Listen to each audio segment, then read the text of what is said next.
Gold price has been going up, what was it, 7 or 8, possibly 8 consecutive weeks? I mean, that's huge. And every bull market, it's not abnormal to have big correction. The most exciting run and then consequential worst dip in the history of gold in like 40 years. There is a very large swath of people who saw it hit 4,000 and were about to go sell, and then the next day it kept going up and it kept going up. They saw 43 and everybody sold, and then people bought the dip, and then everybody sold. Is this the series where they brought out Steve Jobs, or is that next year? Welcome back to the Premier Coin Report, your weekly numismatic update. My name's Isaac with Premier Rare Coins, and I'm joined, as always, from 3 coin dealers from across the world. We've got Curt from Washington, Charles out in Vegas, and Jeff in Florida. Charles, right now, you're at a show, right? Yeah, I'm at PCGS Trading Grade in Irvine, California. Nice. What's the vibe? Is it a busy show? The weather looks awesome. It is actually. It's a great setup. PCGS just did a rebrand. This was like formerly the members only show, but I believe now they rebranded it to the Trading Grade, and it's kind of like an extended version to where it's traditional for members of PCGS, but also they're letting in some public, and I've seen some crossover people, like some Long Beach people coming in, and so that was really cool. I didn't expect that, and I just got to see some people that I haven't seen in a while since the last Long Beach show, which was really nice. And I'm having dinner with a really good client tonight, and is also a friend, and I get to see him and stuff. So that's great. I really like what they're Nice. doing, and I'll Nice. definitely be doing these shows in the future. I'm big. I know we had this discussion last time, but I'm still very pro show. I think, for my business, the shows are just, there's just something about it. It's like a mobile office for me, and I do good business at shows, and it's a great way to market my company, and I get to see a lot of friends that, regularly, which is pretty cool. Yeah, So awesome. I love a good coin show. We get every episode started with a little mini game that I like to call Guess That Guy. This week I did not put the price That's on the screen.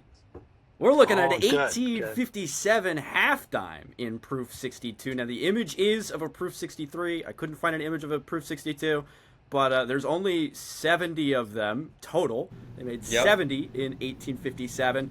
In Yep. all grades, there's about 55 thought to in the census, and in 65 or better, there's only 8 of them.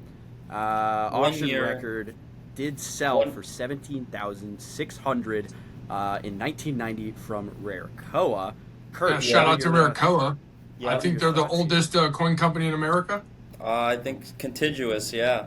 Non-auction house. Really cool piece. Proofs weren't. You don't see 3-digit mintages of proofs really until 1858.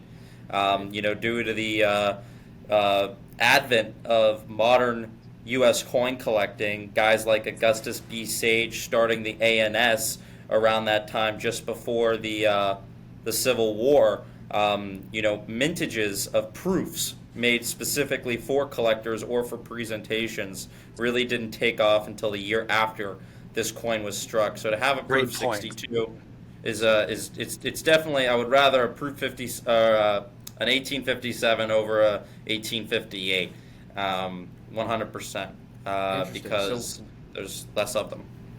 Interesting. So what are you thinking on the price guide for this coin? For an 1857, Chuck usually goes first. Why Well, you you're want me to go? first. You're going first this You time. made You're your at the top of big my intro. screen. Well, okay, fine. I'll go first then.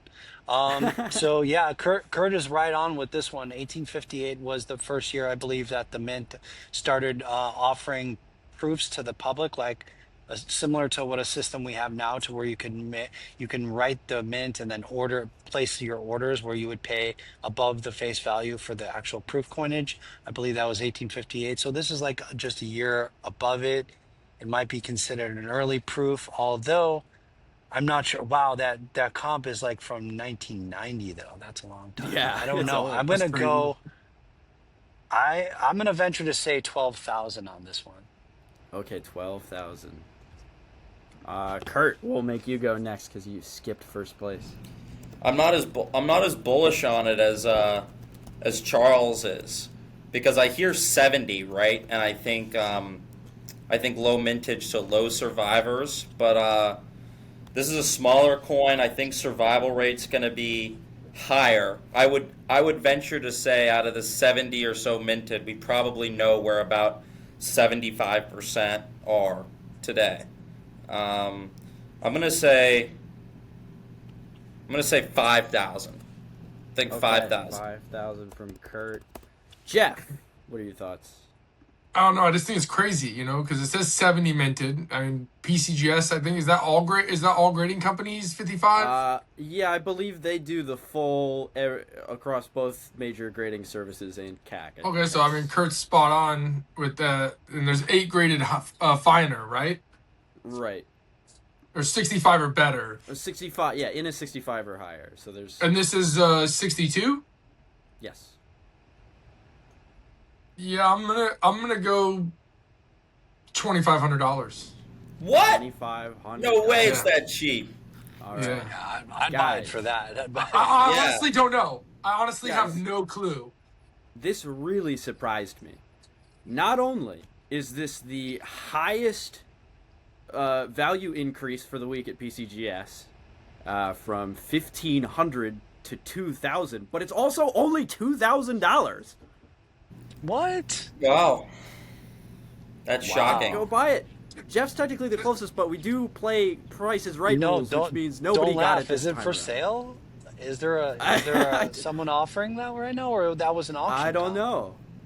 I don't I'll know. pay Charles is like, 2,000 for that I'm coin. looking for this coin. I'll buy this coin. Yeah, he's Yeah, like, I I'll like buy that. that right now. That's for a that. nice looking Jeez. coin for $2,000. Well, if That's anyone has cheap. this I don't- coin, I don't know where they come up I'll with these even price venture guys. further. If you have that coin, I'll pay 20% over price guide. I'll match my. Okay. I said, what did I say?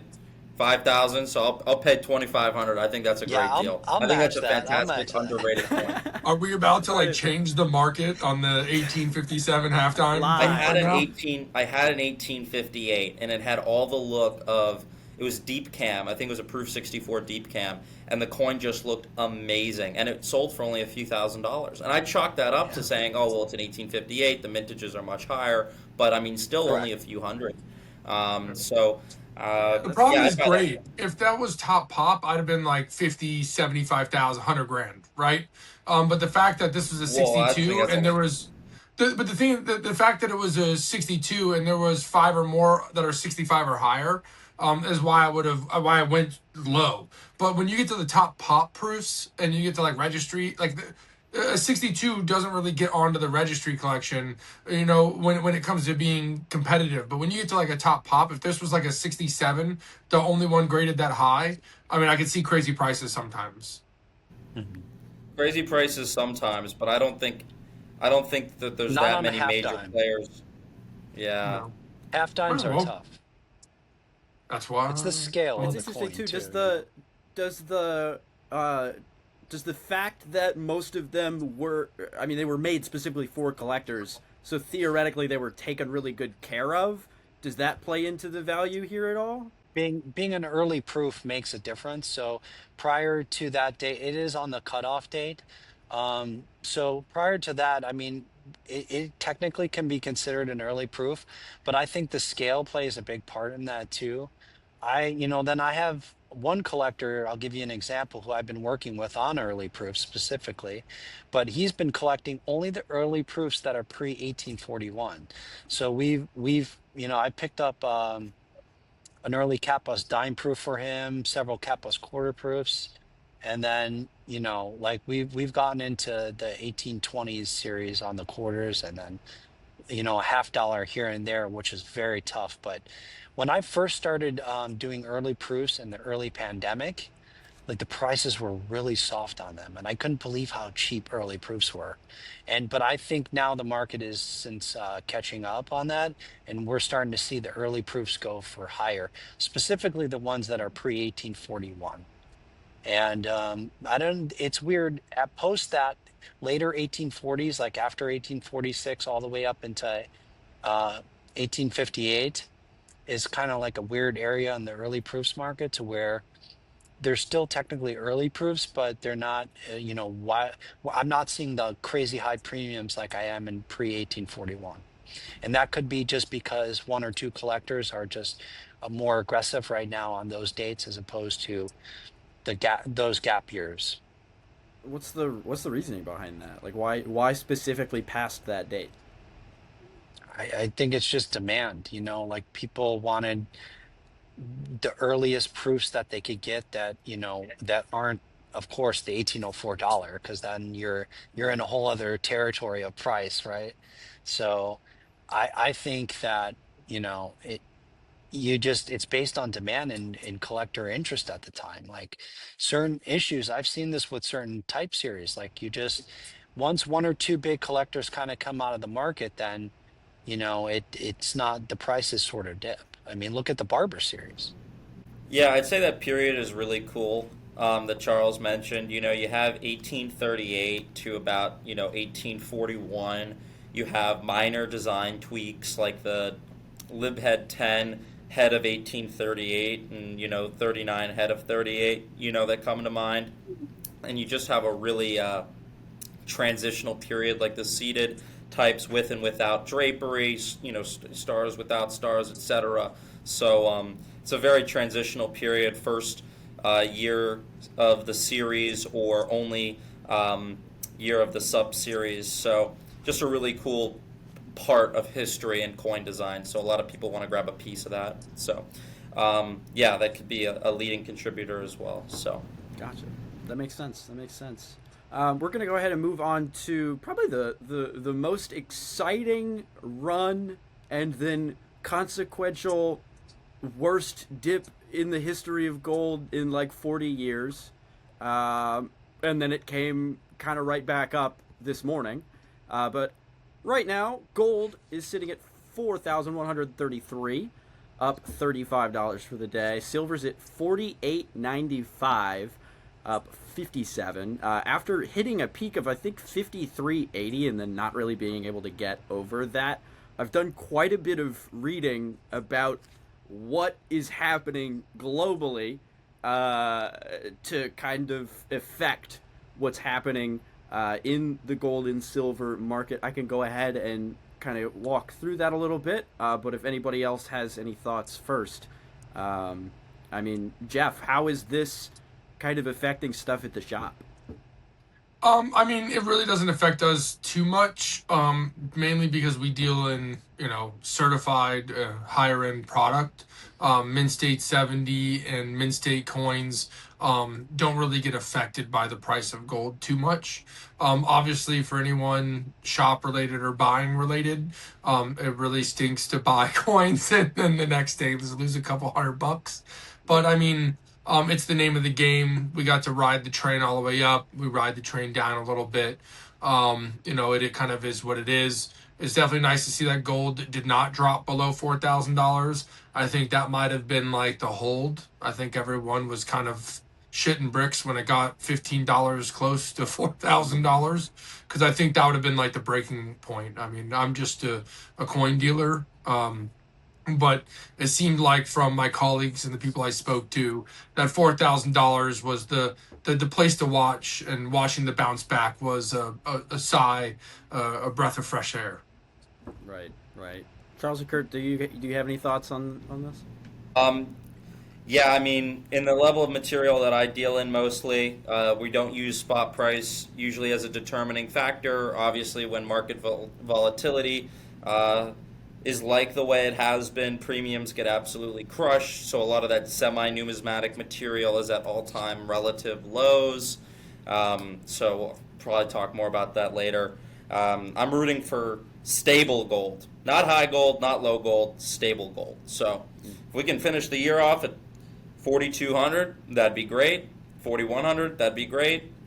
Just as long as it's not something that we'd celebrate last year, like 3,000 or something like that. That would give me nightmares. So Yeah. as long as we stay out of that territory, I'm sure everyone will come out happy. Right.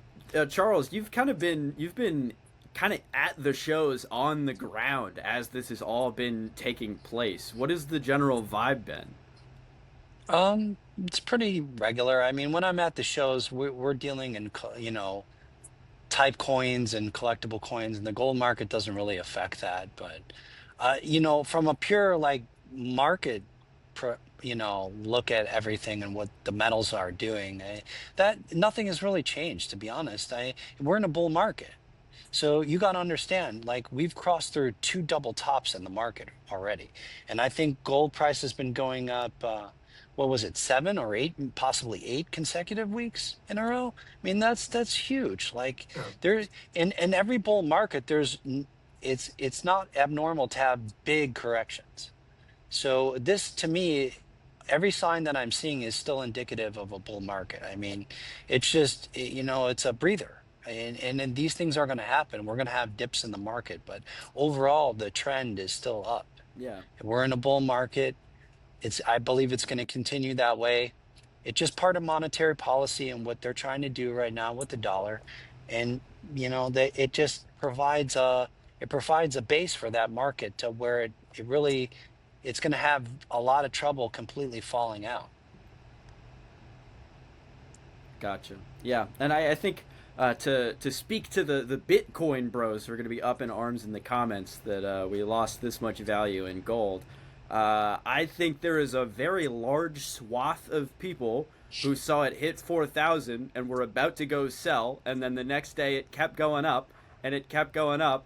They saw 43, and everybody sold, and then people bought the dip, and then everybody sold. I mean, J.P. Morgan, I think, is expecting it to end out around 42.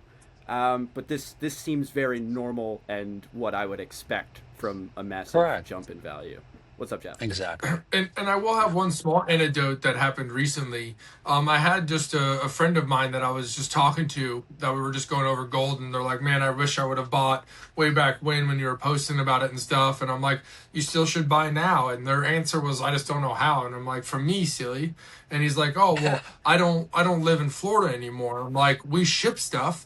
And he's just like, "I mean, I guess." He's like, "I'm into crypto and stuff." And it really like connected the dots of something that I said last week when I was bringing up why I thought it was rising, because I heard that there was a tether to cryptocurrencies where they hold gold and store it, and you're able to trade it really easily through crypto. And it is really crazy how the average younger generation has no clue that they could walk in. They could literally just type in gold into Apple Maps or Google, and there's a dozen shops that'll pop up that'll sell them gold, at least in America.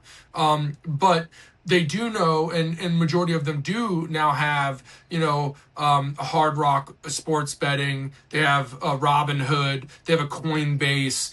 They have these apps on their phone, which do allow them to not only trade gold, but to trade their winnings from, meme coins, Bitcoin, whatever it may be, to something that is more stable, which they promote, like a stable coin to USD or to silver and gold. So I just thought that was crazy that like someone that told me they wish they would have bought implied they wish they would have bought it through their cryptocurrencies, because they genuinely did not have a clue on how to acquire it, whether it's small or large, in like the tangible real world. Interesting. Mm-hmm. Very interesting. It's So, crazy. just because I find it really interesting, I do want to talk about the global silver situation that went down. So, if you don't know, I don't know the exact dates, but right now is sort of the end of a very large Hindu holiday in which silver jewelry is purchased on a massive scale. This happens every year. It's like a Diwali. celebration. It's a religious celebration in India. So Happy supply Diwali to all has- those who celebrate. Absolutely. There you go. I feel bad that I didn't do enough. I didn't do very much for it. I opened the article and I just didn't have time to read it. But basically, the supply in India went down quite a bit. And India ships a good amount of silver to the EU. Europe basically couldn't get enough silver. I don't know if you saw online, there's videos of people just lined up outside of refineries over the last couple of weeks. There was a massive, massive drop in supply for silver. For the first time in history, I think it was 100 tons of silver were shipped out from the United States and China via airplane. It's usually only reserved for gold because of the value difference. But there was such a squeeze in Europe of silver that the market was just going crazy. They got the silver, landed in Europe, and the supply kind of calmed down. I think that's probably what went down with the massive dip, because we went all the way up to around 43 or 53, and then had a pretty wild drop. It was it was more of a percentage drop than gold, if I remember correctly. But that's sort of what's going on globally, and it's kind of unprecedented. I just thought that was really interesting, and kind of helps explain what's going on with the ups and downs right now. Silver's always more volatile. Well, I will say I know to follow this holiday for next year. Yeah, no, hey, maybe.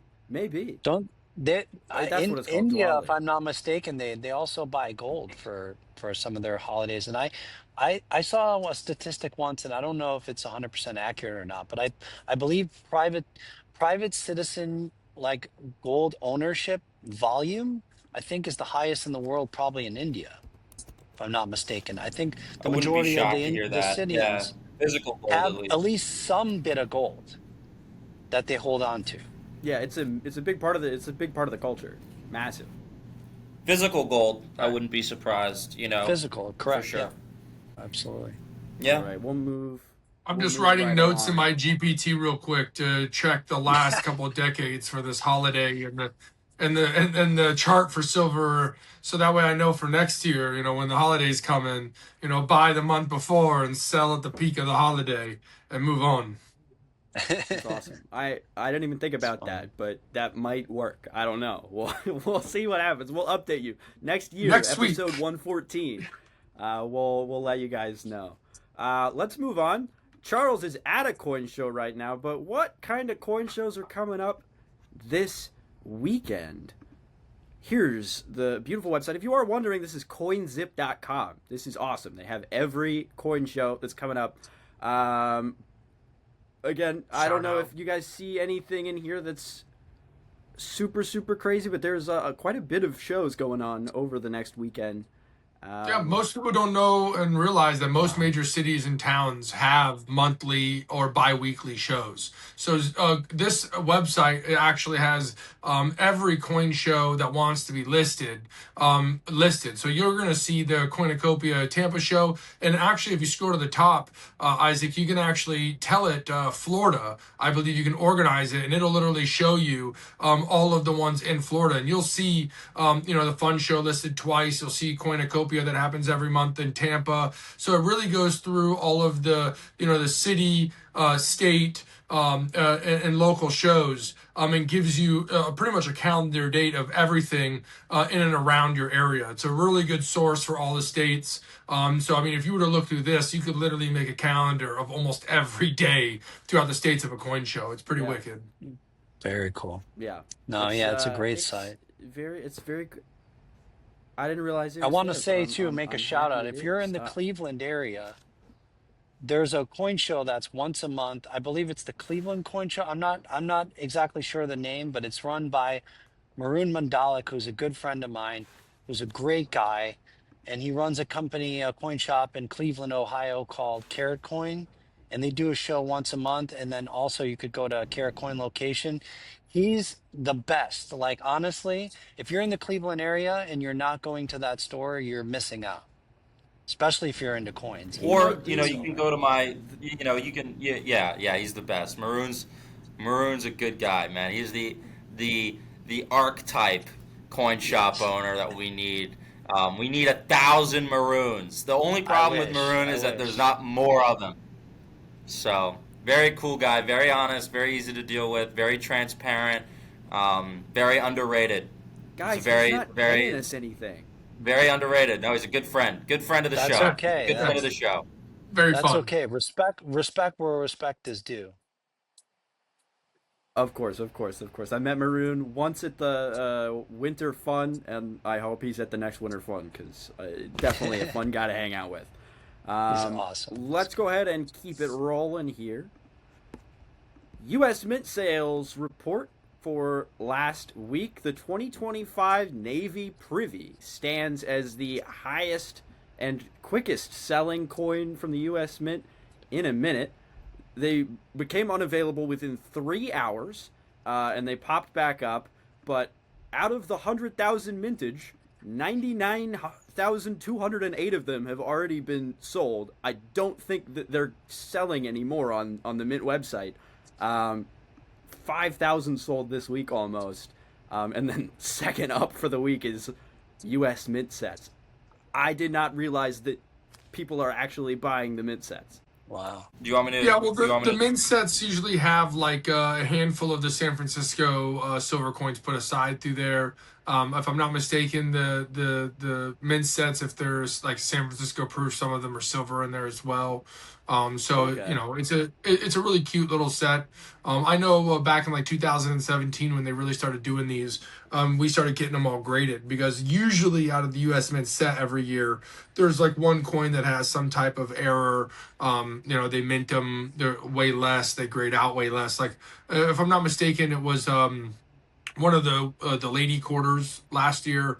But like one of them, if you have it, turns into, you know, $1,000 coin. If it's a top pop, it really multiplies quick. So Sure. there is a small game in the U.S. Mint sets that's pretty lucrative. Huh. Well, I guess that makes a lot of sense, actually. And if it's the last San Francisco Silver Eagle proof coin this year, that will actually be the last, I would assume, full proof set to be made from San Francisco as well. So, yeah. What do you what's the most popular modern coin right now, Jeff? The most popular modern coin is going to be the American Silver Eagles series, just because it's the Yeah. prices, from regular BU bullion to proof. They make the three major strikes, so a business strike, proof strike, and burnish strike every year. Then they usually switch it around and do like an enhanced reverse proof or some specialty coin. A lot of times throughout the years, they've done like the Pride of Two Nations with like the Canadian Mint or like some Privy anniversary coins. So I mean, if you just followed the American Silver Eagle set from 1986 till now, you'd have bought coins from very inexpensive. Most people collect that collection, and it's done pretty well over time. Whether you just Nice. have all the coins in original box and paper, it's graded in 70, or even signed by Mercanti and so on. Each of those series and collectibles have been very well for the people that have collected them over time, for sure. So I So you mean, I want the would say that one 70s. would be the I mean, realistically, if you bought an American Silver Eagle from 1986 and you bought every one of them from the U.S. Mint till today, you would have. I mean, I haven't done the numbers, but you would probably doubled or tripled your money easily. Now, if you had have had them graded in 70s, you could 2x that last number a couple more times, just because Right. obviously the 70s bring an Ash. I mean, the 1995 W proof is like a $20,000 to $30,000 coin, one silver coin itself. So I mean, there are definitely some Yeah. bangers in the series. Yeah, and we just we saw the grading percentages, the 70 Oh, percentages firsthand this week. We got a shipment of what was it, the laser privies back. We grabbed yeah. them at the I fun mean, show, and it's it's literally like a 7 or 8% MS70 rate out of 44 coins. It's a Wow. shout out to all the massive. people. Really? Yeah, we actually Oh man. it literally was the first time I've ever had such bad grades. Literally the first time, like, and I even called. I was like, "Hey, I just, I'm just obviously, I just want to understand." And pretty much, because we bought these directly from the U.S. Mint at the ANA Coin Show, and right over to NGC and got them graded. And supposedly, not only Wow. is the laser privy out of all of them because of the new dyes and everything that they're working on. Probably this is anecdotal, but Uh, right now at NGC at least they're grading out at like below 70%.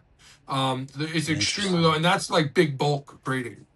So much so that So if you even look up like the grading on NGC and PCGS, let's just say like a Mint State 70 laser privy is the lowest amongst all of the most recent privy coins, even graded in a 70 condition. There's only like a couple thousand. So you're really talking about less than 10% of what I've seen of the Mint State 70 condition have been certified outright out of all of the wow. ones that were released. So it's pretty crazy Is there holder for the laser premiums for privy, that at least stuff from our right now? experience.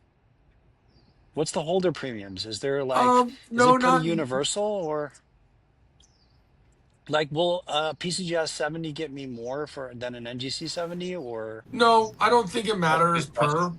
per. I don't see a real difference in any of those on the historic coins. You start to see small discrepancies, like when you start getting into the pre 2000 coins. No, I'm but I'm saying saying like modern. modern coins from 1986. If you're talking about like Ah, yeah, but like modern coins would be classified from 1986 till today, would be like the modern series of coins. But if we're just talking about like ones that were minted wow. like today, no, I don't see any price difference from NGC and pre-CGS. A matter of fact, Okay. the world's been kind of flipped upside down, because now a lot of the grading is not to PCGS or NGC. It's kind of to who owns the labels and who owns the signatures. So if you want a Damster I see. coin, you have to go to PCGS. If you want a Gudioso coin, you have to go to NGC. If you want, Uh, what is it, to Miley Frost, or Ginny Norris, who does the gold signatures, you got to go to NGC. So it's now become a game where the certification companies are pretty much buying out the designers of the products and the labels, and so therefore you kind of have to go to those certification companies to get the product you're looking for in most cases.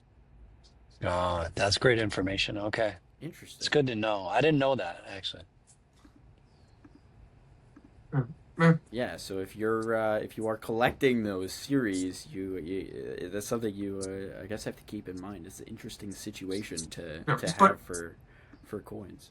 What's up? but that's why you see the large discrepancy, like when you go to like older signature holders or modern material, because for example the 1995 W proof coin is much cheaper in an NGC holder than it is in a PCGS holder, and the reason for that is PCGS was actually the pioneer in labels, and they actually had John Mercanti, after he retired, started Right. signing Silver Eagles and was one of the first projects to do that.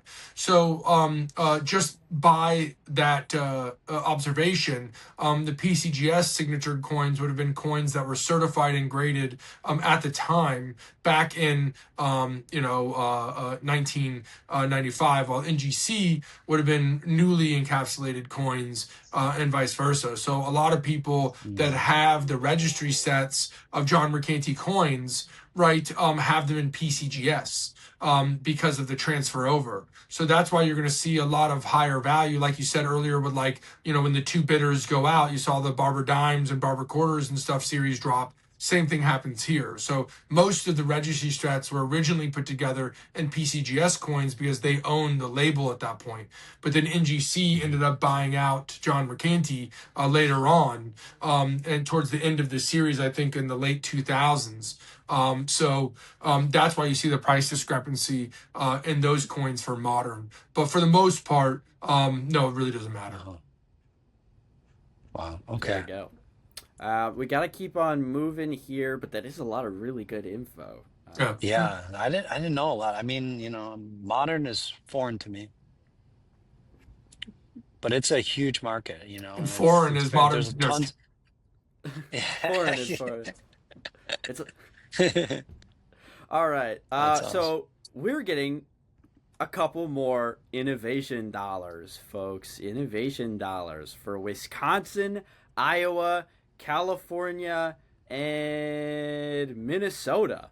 So we'll take a look at those. Why not? This is the Iowa. It's got Norman Borlaug on it. Is Norman this the series Borlaug. where they brought out the founder of Apple, Steve Jobs, or is that next year? That is this year. There is Ooh. a Steve Jobs coin. That's kind of weird. Wow. But highlighted in his pioneer work developing resilient crops capable of feeding a growing global population. Dr. Norman Borlaug. I like it. So wait a I'm not from second, not to Iowa. cut you off on What's up, that, Curt? Isaac, but they made the U.S. Mint made a Steve Jobs coin. Yeah, Yeah, we'll get to I it. thought it was an innovation. Was that not in the series? Oh, You, Oh my God. Curt, what's up? Guys, of course, yes. But listen, let's before we get to it, what the name that everyone knows, Norman Borlaug saved. We don't even know how many lives that he saved due to his innovations in food, increasing food production in countries like China and India during, the latter half of the last century. You know, the form of agriculture that he revolutionized made sure that billions, not millions, billions with a B, families were fed. He's by far the most important person to ever come out of Iowa, like without a doubt, like in the span of global history. I was actually working in Congress this spring, working with Congressman Zachary Nunn over in Des Moines, and at his, obviously his Capitol Hill office. And when this came across the desk, it was really cool to talk with him about it and talk with the staff members about it, and also talk to some people at the Citizens Advisory Committee of Coinage who obviously were responsible in selecting these submitted designs. So they definitely wanted to make sure to advertise his green thumbs, so to speak, and the product that he revolutionized. So, I mean, this is not something to be understated. This is not a footnote in history. Not a lot of people know his name. I bet if I went on the street with a $100 bill and said, for $100, can you tell me what Norman Borlaug did? Not a lot of people, not a lot of takers of that money. So, if there's one thing you take away from this podcast, let it be this guy, because I think he deserves a special feature. And also Maroon is great. But, Norman Borlaug, saving a billion lives is pretty cool too. I Yes, appreciate that, that's Kurt. awesome. You just educated me on that one. Thank you very much. Because I did know not that. the attention's going to go to Steve Jobs this, Steve Jobs that, and yes, Steve Jobs was great, but let's not have this be understated. Real quick, Curt, you directly worked with the Iowa congressman on this coin? I can't get into it too much, but it was a really cool process to see it coming from the design selection all the way to the finished product. So it was really cool. I was in his office every day for a few months there actually. So it was really cool. So I was interning at his office this past spring. So giving Capitol tours, talking, meeting with constituents. Yeah. So this was one of my passion projects for sure. Cool. To highlight the issue, not in design the coin or anything, but really cool. The father of the Green Revolution. He did save billions of people, but he should have changed his last name, because that is, I don't know. Never mind. All right, we'll cut that out. Caleb, cut that out. Next up, Wisconsin Innovation Dollar. This was pretty cool. The Cray-1 Supercomputer. Curt, do you know anything about the Cray-1 Supercomputer from Wisconsin? No. I'd love to learn though. Me too. Should I look it up? Sure. Let's do it. What is the Cray-1 Supercomputer? It's the most famous and revolutionary supercomputer ever built, a true milestone in computing history. Here's the ChatGPT breakdown. Sorry, I just had looked it up. It was Seymour Clay. The Cray-1 was a supercomputer designed, manufactured, and marketed by Cray Research, announced in 1975. The first Cray-1 system was installed in Los Alamos National Laboratory in 1976. And eventually 80 Cray-1s were sold, making it one of the most successful supercomputers in history. I'll show an image. And it cost around $8 to $10 million to build in the 1970s. And roughly 160 million floating point operations per second, or 160 MFLOPS, extremely fast for its time. I can do more MFLOPS than that. It's kind of weird. I don't even know what an MFLOP is. Me neither. But that's the coin. I guess that was made in Wisconsin. It just looks like the top of the supercomputer. Kind of simple, but I mean, I don't hate it. I did Any not thoughts from know it, that the Curt? cheese You got state anything? created That's cool. computers, It kind of looks That's like a very cheese cool. wheel. right? I mean, the cheese Hey, state makes hey guys, computers and coins with the computers that look like cheese. What's that, Charles? they're calling me repeatedly here because I'm live from the show, so I have to dip out, unfortunately. But have a great rest of the show, and I'll see you guys on the next one. Yeah, All man. right, thanks, Thank Charles. you. We'll see you next week. Have See you, fun. Chuck. Bye, guys. What is the next one? Steve There we go. Jobs. There he is. Is this the most modern person on a coin? I Define don't know. modern. I mean, is there anybody who is on a coin, not modeled for a coin? Because I know the lady who modeled for the Sacagawea dollar is still alive, but historical figure on a coin. I mean, he was alive. I mean, 20, 30 years ago. Yeah, I mean, Steve Jobs died in 2011. The last guy we just did on Norman was in 2009. So, yeah, they're very close. They passed away 2 years Or maybe apart. did the Bush 1 presidential dollar come out? I guess presidential stuff might count, but aren't those normally medals? No, the presidential dollar series is what I'm referring to. Okay. So I don't know that. I don't know. I don't know if George Bush's presidential dollar has been released yet. I don't track these sorts of things.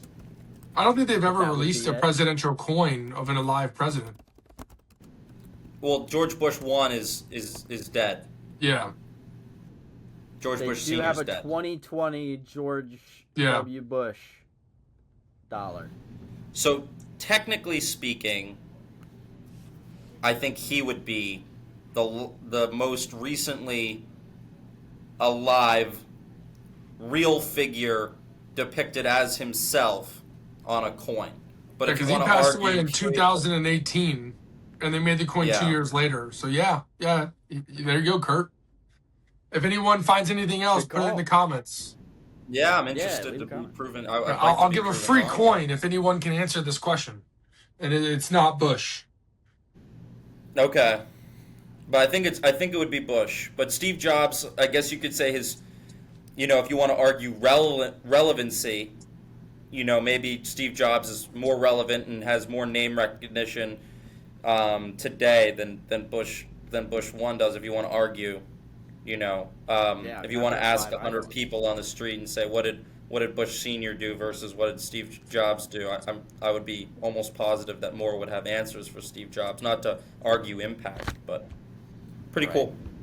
Yeah, that's interesting. I would almost consider this pop culture. Almost. Yeah, Yeah. Like it's teetering I- on the I- edge there. I definitely will be buying myself a bag of Steve Jobs quarters. I have a feeling that's Okay. going to be a good one. That'd be cool. I can see a special label with the Apple logo already in my head. Smart. The coin with it. Oh, never mind. They couldn't change the coin. I was gonna say put a chip in the Apple chip in the coin, but you maybe put it in the slab. Anyway, Minnesota is the last one for 2026. Somebody in Minnesota at some point invented mobile refrigeration in the 1940s. Frederick McKinley Jones I is see, credited yeah. with inventing the first successful mobile refrigeration system, which he developed a portable air cooling unit for trucks, earning a U.S. patent on July 12th, 1940.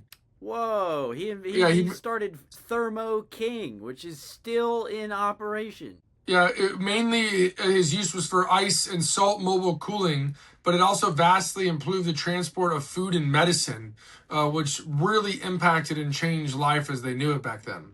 Yeah, because you can imagine before that, like you can't send meat long distance. No way you're sending a truck of ice or fish or food or medicine across like Nevada. No shot. Way too hot. Yeah. Here we Like, go. what'd you do before this? I just remember. All right, what'd you do before that? And then that opens up a whole new sector of drivers who drive Yeah, refrigerated trucks. It's like a full industry. I yeah, just remember watching the Irishman movie where Robert De Niro was an ice truck driver in the 19 Yeah, the Irishman. Yeah. yeah, which that might have been in, was that in Chicago or was that in Minnesota? I would like to give I a can't quick remember shout out now. real quick, because he was born in 1893 in Ohio, and then passed away in February in 1961 in Minnesota. So I mean, he lived through Wow. world wars, and for his impact, pretty much. He became the first African American to receive the National Medal of Technology and Innovation after his death in 1991, for his help throughout that time in history. So that's pretty crazy. Not sure why they didn't put him on the Yeah, coin, but but sure, we'll leave the truck. yeah, they should have put that guy on the coin. Curt has Yeah. been a ghost has been adding something to the docket here that is honestly more interesting than anything we've talked about today, and I'm a little sad I didn't add it and think about it beforehand. But there was a massive Louvre robbery, and then a second robbery of more precious French artifacts at a different French museum. This, no way that's not connected. Uh, I don't really know very much about what happened there. Curt, did you follow up on it at all? Have you been keeping up with what's going on? With the House of Enlightenment robbery, you mean?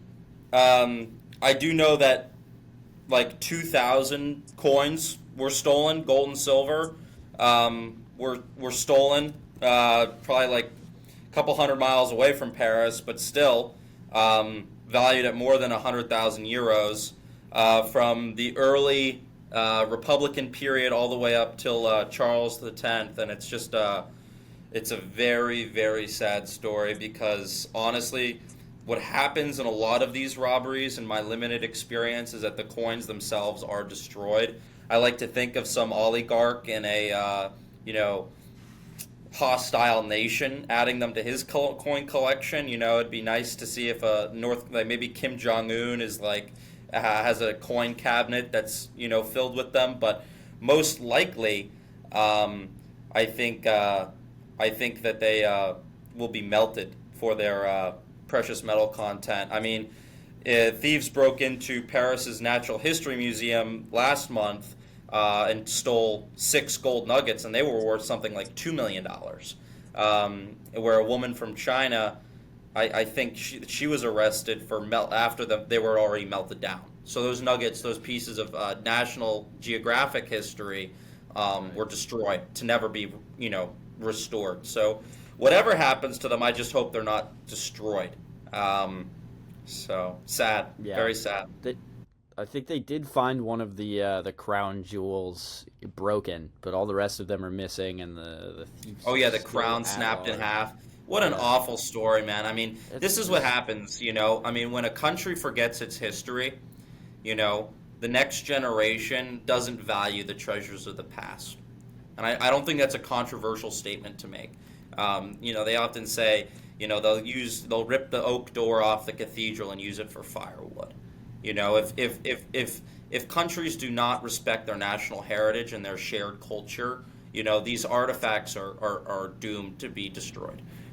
So it's very sad, very sad. Yeah, and it's crazy because it's unfortunate, but this is kind of what happened throughout history and time. Another belief, newer generation, newer culture comes in, they take over, they burn down the rest, and go on from there.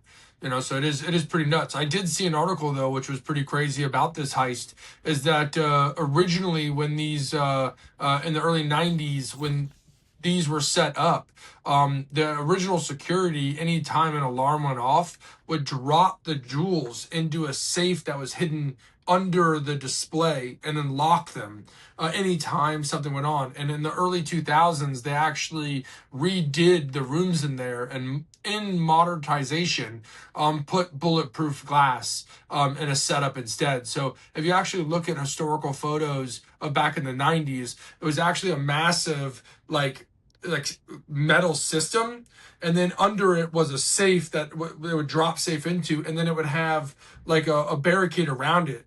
Oh, versus the new one was just a glass where you could, kind of put your face up to it and look and get a lot closer. That did not have anything or like a contraption that saved them due to robbery. So, and I heard something going around that they weren't insured either. So it seems like the ball was dropped a couple times here, if that's right. Yeah. Like, how do you not have something like that with secret locks? I feel like there's stuff going on all the time at the Louvre. Honestly, I feel like recently I heard where somebody like actually damaged the Mona Lisa this time. No, that's not possible. Yeah, the protesters. Yeah, it's not possible. I've been to the Louvre a couple times, and the Mona Lisa is actually in a wall, and that wall itself, right? So the Mona Lisa is in a frame, right, which has protective glass, and then that protective glass is in a wall, and then that wall has a protective sheath over it. So it is literally impossible to, like, you could set the Louvre on fire and the Mona Lisa would still survive. Like, it's behind like multiple. I think it was a version of the Mona Lisa. I think it was a version of the Mona Lisa that was less valuable and less culturally significant. But because most of the paintings in the Louvre are literally just on the wall, which is crazy. The 145 or 140 carat Regent diamond wasn't stolen, so that's the really famous. Yeah, it's the second most famous diamond after the Hope diamond, of course. So they left that behind. So at least we still have that. That's Yay! crazy. Now it's there for us to go get. It's a good one. I don't think you can say those things in Europe anymore. They might come get us. Well, good thing we're not in Europe. That's gonna close it out for this week's Premiere Coin Report. If you watched all the way through, it would mean the world if you hit the subscribe button. Everybody's links will be in the description down below. And go watch my documentary. It's live now.